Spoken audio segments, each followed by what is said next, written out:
రాజస్థాన్ ప్రాంతంలో దగ్గర దగ్గర 12,000 ఆరావళి పర్వతాలు ఉన్నాయి. ఆ రాష్ట్ర పాలసీ ప్రకారం మైనింగ్ని అలౌ చేస్తున్నారు. అక్కడున్న 12,000 పర్వతాలకు ఈ కొత్త డెఫినిషన్ని అప్లై చేస్తే కేవలం 1000 పర్వతాలు మాత్రమే మిగులుతాయి. మిగిలిన 11,000 పర్వతాలు మైనింగ్కి అనుకూలంగా మారుతాయి.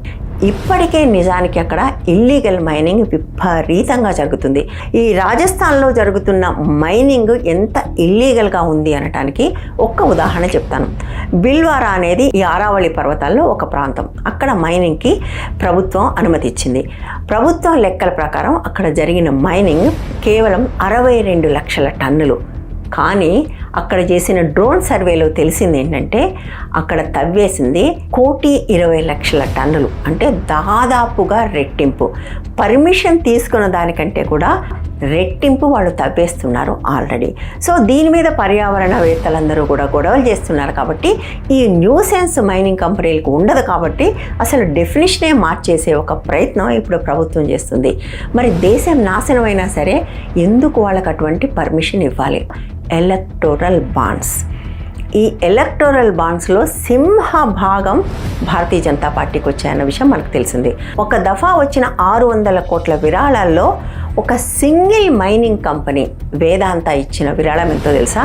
236 కోట్లు. అంటే సగానికంటే కొంచెం తక్కువ ఒక మైనింగ్ కంపెనీ ఇచ్చింది.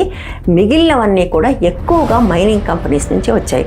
అందుకోసమే ఈ ప్రభుత్వం వచ్చిన తర్వాత విపరీతంగా మైనింగ్ మీద పడింది. ఎందుకంటే మైనింగ్ కంపెనీల దగ్గర డబ్బులు తీసుకుని ఎన్నికల్లో ఖర్చు పెట్టి గెలిచారు కదా, వాళ్ళకి పే బ్యాక్ చేయకపోతే మళ్ళీ ఎన్నికలకు డబ్బులు ఇవ్వరు.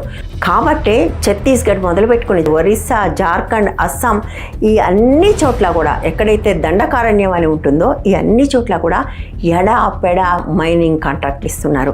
ఆపరేషన్ కగారు పేరుతోటి అన్ని చోట్ల మావోయిస్టులు క్లియర్ చేస్తున్నామని చెప్తున్నారు కదా. నిజానికి అక్కడ జరుగుతున్న క్లియరెన్స్ మైనింగ్కి అవసరమైన క్లియరెన్స్.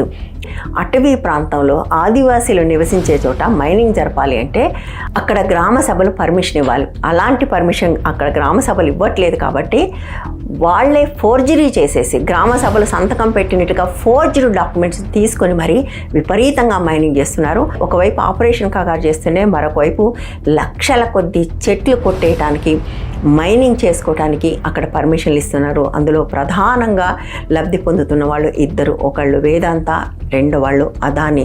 కొన్ని వేల చెట్లు కొట్టేయటానికి, కొన్ని వేల హెక్టార్లు తవ్వేసుకోవటానికి ఇప్పటికే వాళ్ళందరికీ పర్మిషన్లు ఇచ్చారు. ఇది సరిపోనట్టుగా ఇప్పుడు ఆరావళి పర్వతాలను కూడా తవ్వటం కోసం ప్రభుత్వం రంగం సిద్ధం చేస్తుంది. ఎందుకు అంటే వాళ్ళ నుంచి విరాళాలు తీసుకున్నారు కాబట్టి ఇది ఒక రకంగా పే బ్యాక్.